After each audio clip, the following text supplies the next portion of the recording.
జన్మనిచ్చిన తల్లిదండ్రులకి పాదాపి వందనములు. ఈ వీడియో చూస్తున్న అదృష్టవంతులకి, ఆరోగ్యవంతులకి చాలా చాలా కృతజ్ఞతలు. ఈరోజు మనిషి ఆరోగ్యంగా ఉండాలి.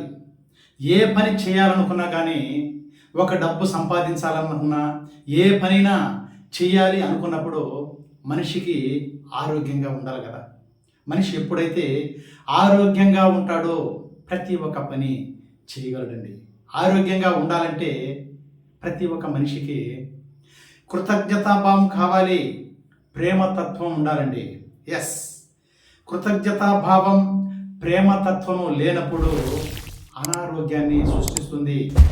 ఎస్, ఈ యొక్క సీక్రెట్ని మీరు తెలుసుకోవాలి. ప్రేమతత్వం, కృతజ్ఞతాభావం ఎవరికైతే ఉంటుందో వాళ్ళు ఆరోగ్యంగా ఉంటారండి.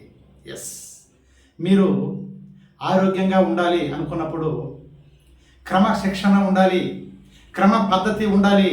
ఉదయం నిద్ర లేచినప్పటి నుంచి రాత్రి పడుకునేంత వరకు మనం ఏమి చేయాలి అనే ఆలోచన ప్రతి ఒక్క మనిషికి ఉన్నప్పుడే మనిషి ఆరోగ్యంగా ఉంటాడండి. ఎస్, మీరు ఆరోగ్యంగా ఉండాలి అనుకున్నప్పుడు మీకు కావలసింది నవ్వండి.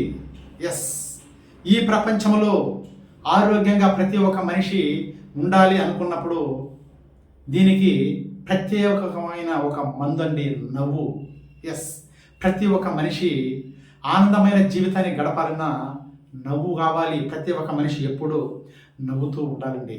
ఎస్, మీరు ఆరోగ్యంగా ఉండాలి అనుకున్నప్పుడు ఇప్పుడు ఏం చేస్తారంటారంటే, ఒక్కొక్క వ్యక్తి ప్రతిరోజు నిద్ర లేస్తాడు. నిద్ర లేసేసి ఎక్కడో ఒక దగ్గర పోయి కూర్చొని, అంటే ఏడైతే నలుగురు ఉంటారో ఆడ పోయి కూర్చుంటాడు. అంటే ఒక టీ అంగడి కానివ్వండి, ఒక గుడి కానీ, ఒక బస్ స్టాండ్ కానీ, ఎక్కడో ఒక దగ్గర కూర్చొనేసి ఇతను మర్చిపోతాడు.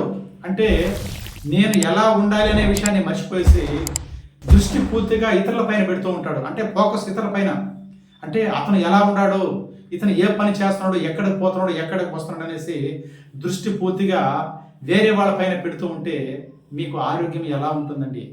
మీ ఆరోగ్యాన్ని గురించి మిమ్మల్ని వదిలేసి ఇతరుల పైన ఆలోచన చేస్తూ ఉంటారు. అంటే చాలామంది ఉదయం నిద్ర లేస్తానే ఏదో ఒక కంపెనీలకు కానీ, ఒక రైతు అయితే పొలం దగ్గరకు కానీ, ఒక లేబర్ అయితే కూలి పనులకు కానీ పోతూ ఉంటాడు కదా. ఎక్కడ టీ అంగళ్ళ కాడ కానీ ఏడో ఒక దగ్గర కూర్చొని వాళ్ళ గురించి ఆలోచన చేస్తూ వాళ్ళని చూస్తూ ఉంటాడు. ఎంతో పైన వాళ్ళపైన ఫోకస్. ఒరే, ఈడు ఒక రోజు కూడా లీవ్ పెట్టడే, ఎప్పుడు పట్టినా కంపెనీకి పోతూనే ఉంటాడని ఒక కంపెనీ విషయాల గురించి. ఒక రైతు విషయాలు అయితే ఒక రోజు కూడా ఇంటికాడ ఉండరప్ప, ఈడ ఇప్పుడు పట్టిన పొలం లేకపోతా ఉంటాడా అనేసి వాళ్ళపైన దృష్టి పెట్టి, మనిషి కూడా చూడడం కూడా గెట్టపాడ మారి ఉన్నాడా, కూడా మనిషి కూడా తగ్గలేదా, బాగున్నాడబ్బా, కూడా ఆరోగ్యంగా ఉన్నాడరా, కూడా ఎంత పని చేసినా కానీ అనేసి దృష్టి పూర్తిగా వాళ్ళపైన పెడుతూ ఉంటే మీకు ఆరోగ్యం ఎలా ఉంటుందండి? ఎస్, మీరు ఆరోగ్యంగా ఉండాలన్నా దృష్టి మీ పైన పెట్టండి, ఇతరుల పైన పెట్టకండి.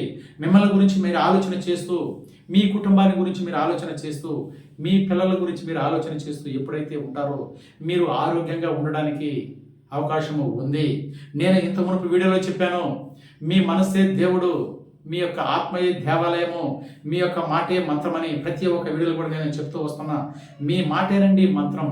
మీరు అతను బాగున్నాడు అంటే అతను బాగుంటాడు, నేను ఇంతేనా, నా బ్రతికి ఇంతే, నేను ఎప్పుడు అనారోగ్యంగానే ఉన్నాను, అతను ఆరోగ్యంగా ఉన్నాడని మీరు చెప్పినప్పుడు అతను ఆరోగ్యంగా ఉంటాడు, మీరే అనారోగ్యంగా ఉంటారండి. మీ మాటే మంత్రం.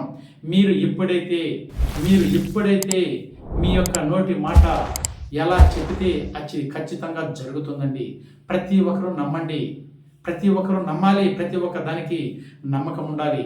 ఎస్, మీరు ఈ యొక్క వీడియోని చూస్తున్న ప్రతి ఒక్కరూ లైక్ చేయండి, సబ్స్క్రైబ్ చేయాలి. ప్రతి ఒక్కరూ లైక్ చేయాలండి. మీకు ఏదైనా కావాలి అనుకున్నప్పుడు కింద స్క్రోల్ అవుతున్న ఫోన్ నెంబర్కి ఫోన్ చేసి ప్రతి ఒక్క విషయాన్ని, ప్రతి ఒక్క టెక్నిక్ని తెలుసుకోవాలండి. ప్రతి ఒక్క దానికి ఒక్కొక్క టెక్నిక్ ఉంది, ప్రతి ఒక్కరూ తెలుసుకోవాలి. ఇది లా ఆఫ్ అట్రాక్షన్ అండి, ఇది ఆకర్షణ సిద్ధాంతం. ఏదైనా మనిషి అనుకుంటే ఏదైనా సాధించగలడండి. ప్రతి ఒక్క మనిషి ఆరోగ్యంగా ఉండాలన్నా కానీ, అనారోగ్యంగా ఉండాలన్నా కానీ మీరేనండి కారణం. ప్రతి ఒక్క దానికి మీరే. మీరు ఎప్పుడైతే మీ పైన దృష్టి పెట్టి మీ ఆలోచన విధానము కరెక్ట్గా ఉన్నప్పుడు మీరు ఆరోగ్యవంతులుగా ఉంటారని కోరుకుంటూ మాటే మంత్రం M R Krishna. Yes, thank you universe.